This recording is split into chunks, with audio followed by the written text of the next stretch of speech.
Hello, ARRL members and QST readers worldwide. I'm Dave Kassler, KE0OG, and I write the Ask Dave column for QST. In the August 2024 issue of QST, I introduced the concept of using VOACAP, that's Voice of America, and it has to do with their propagation. It's a piece of software written for Voice of America, which during the Cold War was the United States' voice on shortwave to the world. There's still some of that done around the world too, but not so much here in the US. Now, this propagation software was designed so that planners for different features on Voice of America could figure out the best times to reach the target audience. So they could plug in all kinds of things like the average transmitter that they would be using, antenna power, and what they expected the receiver to have, just a little whip antenna or something like that. And it would figure out on a monthly basis which frequencies would give the highest probability of a connection. Well, it turns out that it works for amateurs, and in fact, there is a site called VOACAP.com, and that's for high frequencies. And it's got a section in there for amateur radio operators, and a lot of the stuff is by band. This is the column right here, Antennas Keep Us Busy. This was in response to the second question. It said, can't hear anything to the west. And I told them to look at the VOACAP software. What we're going to do today is just take a sort of a wider view of what this software is, how you get to it, and how you use it. It's VOACAP.com.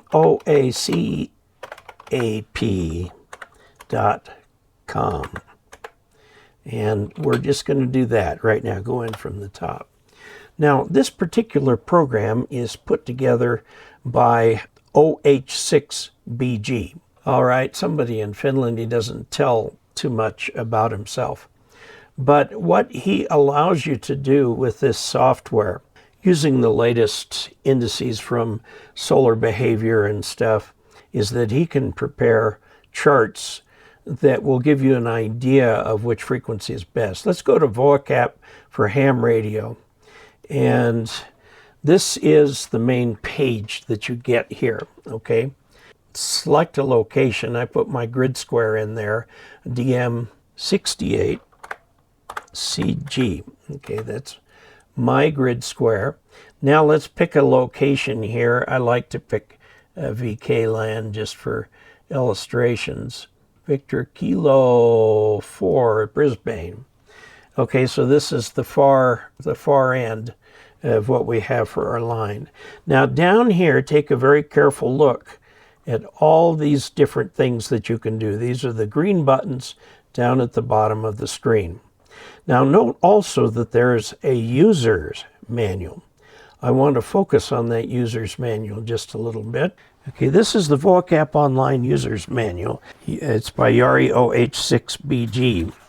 Has got quite a bit of information in it. This is new, copyright this year, but it tells you every single kind of thing that you can get in terms of band and performance and so on, including what this will give you is time of day. This time of day is always expressed in UTC, okay? And give you all sorts of charts. This one's sort of like a clock. You can look at what time it is, and on 17 meters at, let's see, 1500 UTC, where the arrow is right there, gives you an 88% probability that there will be an opening on 17 meters. And then this is the charts like I showed you in the magazine. And there's lots of other stuff. This thing is a pretty thorough, nice little manual for VOACAP Online. All right, taking a look at what we've got here, let's look at band by band. What this gives us here is short path and long path, okay, between my location in Brisbane in August 2024. Now, what these assume is that there's a requirement of being a signal-to-noise ratio of 19. Now, this is set up for power of 1.2 kilowatts, which I don't have. Now, what this tells us on the short path, which means the direct path, that my best time for getting to Brisbane is 30 to 40 meters in the middle of the night, okay? And there's a little brief opening here. Now, does this mean that this is the same every day? This chart is basically by month, okay? Here's your long path with very little probability of getting anything long path. Long path means the wrong way around the world. Short path is the direct way. Let's learn how to read this chart right here. Okay, these are the amateur bands. This right here, see the reliability is 98 for signal to strength, signal to noise of minus 123. This gives you the probability that in the period that this chart covers, these are your probabilities. Now, the problem here is this is not today, it's this month, okay? So it may work one day and not another. Now, you can go down here and look and see where are the best times, what works best, and so on. Now, note that this starts to move as we go down. The different frequencies and so on, all of this is for August. Okay? So if you're out to snag a few people in the South Pacific or somewhere, you can take a look at this and figure, okay, the best time that I would put in on 20 and 30 meters would be right around in here from 06 to about 10 UTC. Now let's take a look at another chart. This is reliability, circuit reliability. Okay, time, frequency. All right, time, frequency. And we're looking at the muff and the luff here. So things are all over everywhere, okay? And we can go to best frequency. And this will tell us that given UTC and what kind of signal in dB watts, it's not dB milliwatts, it's dB watts. So you're going to have to take 30, subtract 30 from that to get dB milliwatts. And so on, it's got it in all kinds of ways that you can look at it, and you can learn more about this in the manual. Okay, that was the best frequency. Let's try total. There it goes. Okay, this gives you an idea for August 2024. For this path, minimum angle toward the sky for your signals, 3 degrees. And it gives you the muff by day and so on all the way through to the end. Okay, QSO window. This again gives you for different bands and so on. And if you hover over these, you can see what bands we're talking about here. This takes quite a bit of getting used to.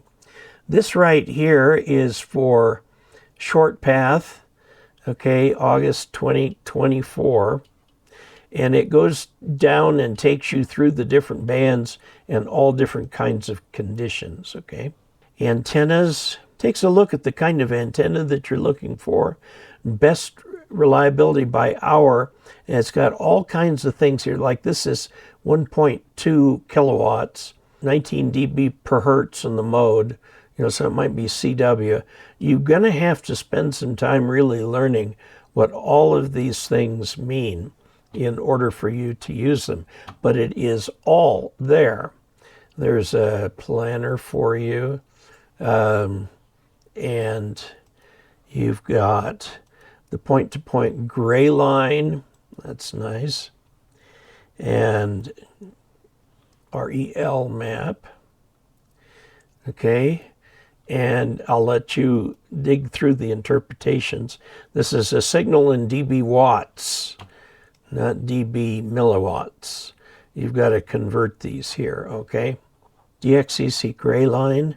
It's got some different ideas of what you can do at different times and so on, which is very, very nice. Space weather. Isn't it nice to know the space weather? Because this is what actually drives these propagations here. Now, this is a 1 day, 7 day, 14 day. Well, the 1 day is just today. 14 day, 1 month, 2 months, all, okay, all the way from 2023 to 2024. You can see what's been going on with the different solar indices. And then Earth, Moon, Earth, a bunch of data for you if you're contemplating doing moon bounce. All right, so this is a peek into a tremendously sophisticated way to predict propagation. Now note that since most of the charts are made on a month-by-month basis, they are predictive, but not descriptive. They don't tell you what is, they tell you what could be. And everything is in a percentage, like there's a 90% chance there will be a path open according to the parameters that you've put in. Now, I don't have a 1200 watt station with a 3-element beam.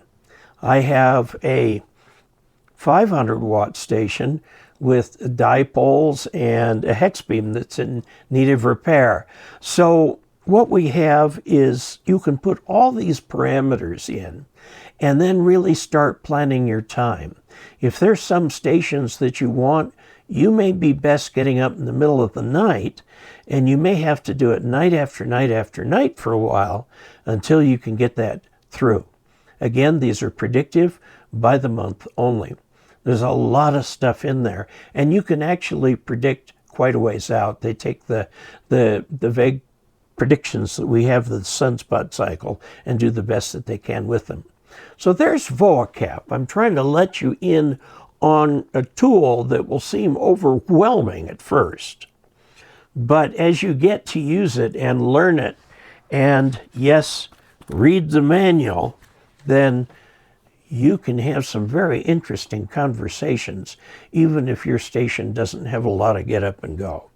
For example, FT8 doesn't need much of a signal, but it's very much subject to these propagation charts. So there you have it, a little bit of a stroll through VOACAP and our appreciation to the ham who maintains the software that takes all of this and puts it together. So until next month, this is Dave, KE0OG, saying 73.